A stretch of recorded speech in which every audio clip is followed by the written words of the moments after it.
Ya, terima kasih untuk pertanyaannya. Saudara bertanya apakah nasib orang Yahudi di akhir zaman. Kalau kita bertanya apakah mereka semua orang yang adalah keturunan Abraham, keturunan daripada orang Yahudi akan selamat, maka jawabannya tentu tidak. Ketika Tuhan Yesus berkata di depan banyak orang, dia berkata banyak orang akan datang dari timur dan barat, akan duduk bahkan bersama dengan Abraham, Ishak, dan Yakub. Mereka akan berada bersama di kerajaan surga, tetapi anak-anak kerajaan, Tuhan Yesus katakan, akan dicampakkan ke dalam kegelapan yang paling gelap. Di sana terdapat ratap dan kerkak gigi. Apa yang dimaksudkan di sini adalah tentu tidak semua daripada orang Yahudi itu akan selamat. Tidak semua daripada mereka akan masuk ke kerajaan surga. Di dalam Matius 23 ayat 33 juga demikian, Tuhan Yesus berkata dengan keras kepada orang Farisi yang munafik.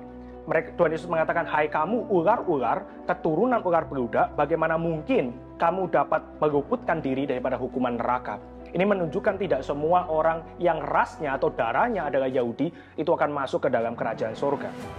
Bapak Ibu, di dalam Roma pasal 9, Paulus juga mengekspresikan sakit hatinya yang luar biasa ketika dia melihat harus ada orang-orang Yahudi yang masih tetap tidak percaya kepada Kristus, yang masih terus menolak percaya kepada Injil, dan mereka tidak akan selamat. Maka Paulus begitu sakit hati.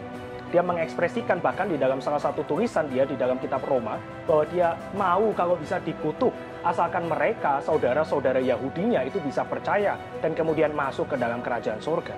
Maka sama dengan demikian, baik orang Yahudi, baik itu orang Yunani atau siapapun saja, tidak ada yang selamat karena privilege selain daripada anugerah Tuhan. Orang yang selamat itu hanya karena anugerah Tuhan, di mana mereka kemudian beriman percaya kepada Kristus, dan itu satu-satunya jalan menuju keselamatan. Maka orang Yahudi tidak ada privilege khusus pada akhir zaman, demikian juga dengan kita semua. Kita hanya selamat kalau kita percaya kepada Kristus. Nanti Bapak Ibu bisa membaca lebih lanjut Roma pasal 9 sampai dengan pasal 11. Bahkan, di dalam kitab Roma, kita meskipun bukan keturunan Abraham secara fisik, kita adalah anak-anak Abraham. Anak-anak Abraham secara rohani, anak-anak Allah yang diadopsi karena iman kita kepada Tuhan Yesus Kristus Juru Selamat. Sama juga dengan pertanyaan selanjutnya, bagaimana dengan mereka yang masih menantikan Mesias?